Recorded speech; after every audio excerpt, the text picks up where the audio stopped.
It's the Tony Tone Show on Vintage Sound 93.1 FM.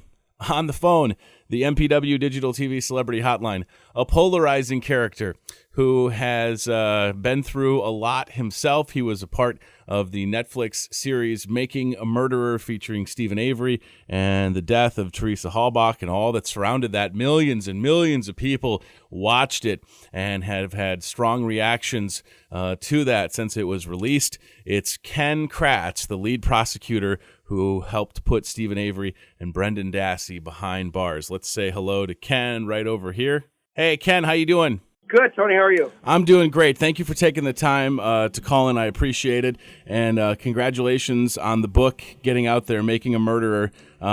This book, The Case Against Stephen Avery, What Making a Murderer Gets Wrong. So I feel like, Ken, the series comes out on Netflix, and how quick is it before your life changes? I mean, obviously, you knew that you were going to be a part of this, but you probably didn't know how you would be painted. And it's almost like they made you into like a villain. Is that fair to say?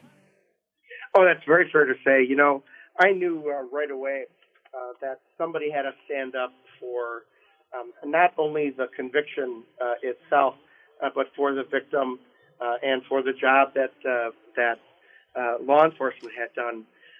And I seemed to be the only one willing to do that last December. And so when I stood up and I said, you know, this is wrong. This isn't how this happened in real life. People have been fooled by watching this.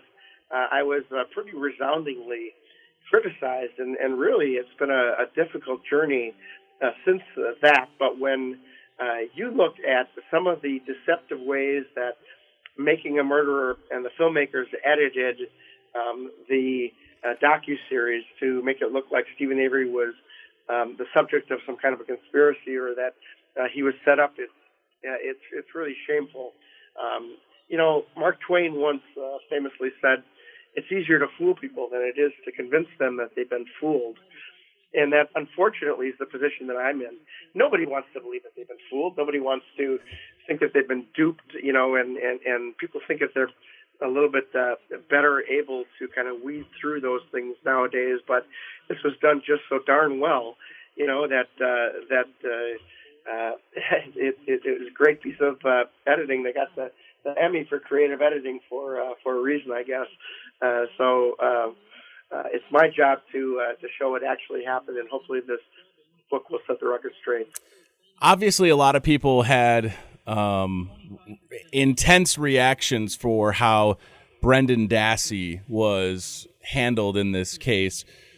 You know, he's had an interesting 12, 16 months. He was going to get, I don't believe he's out yet, right? He's still in jail. Is that correct? No, he is. Yeah, he's on appeal right now. His case is being decided by the federal court, the federal appellate court. And so his case is far from over. You know, Brendan Dassey is the real tragedy in this case. It isn't so much for what he was involved in, but Brendan Dassey himself never would have raped or killed anybody without being roped into it, sort of by his uncle. And then after the fact, we made a really fair offer to Brendan Dassey, where he would have served as little as 15 years in prison for his involvement. And it wasn't his lawyers, but it was his own family who talked Brendan into turning down the plea offer. I think that's really kind of sad. They turned it down not so much because it was going to hurt Brendan, but because it was going to hurt Stephen's case.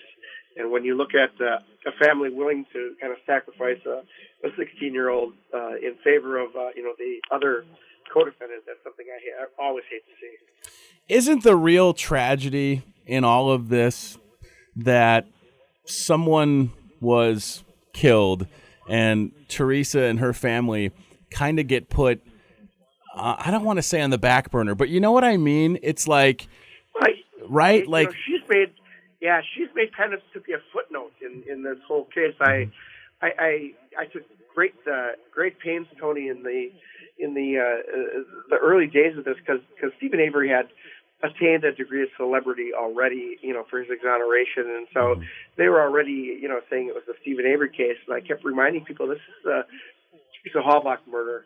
this isn't the Stephen Avery murder case, and I think we all need to remember that.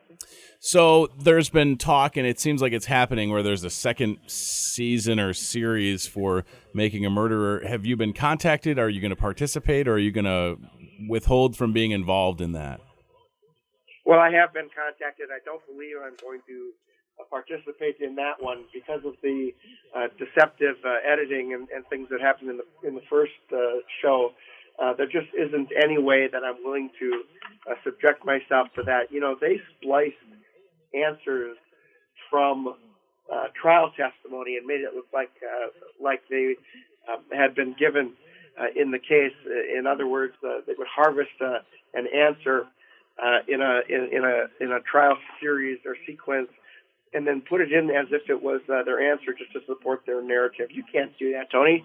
I mean, if you would do something like that in one of your interviews, you'd be fired, but they weren't chastised for it. They were given the Emmy for editing, and that's the kind of thing that I just can't stand. And I hope that as people take the time, they enjoyed Making a Murderer, take the time to read this book. It's a very short book. I think it sets it forth very, very clearly, and hopefully after people read this, they'll realize just how badly they were fooled. And it seems like when something like this docuseries comes out and it becomes so popular, everyone watches it. And if the narrative is such that the majority of people take away this is someone that's innocent, that was framed, that was set up, is wrongfully accused, put behind bars, it's tough, like you said, to sway that.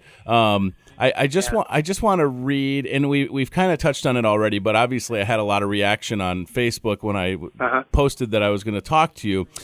Mitzi says, she has a lengthy comment, but part of it, she says, does Ken feel like Brendan Dassey could have had legal counseling during his interrogation, or at least his parents with him?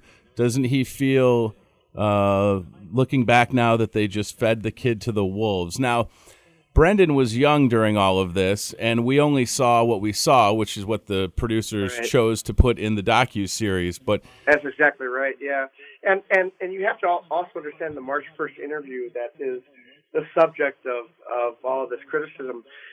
Brendan was not a suspect. That was an interview of a witness. It's a witness interview, not an interrogation of a suspect. And so, why would he have a lawyer at that time? It was only during the interview itself that things had changed, when he started admitting his involvement in that.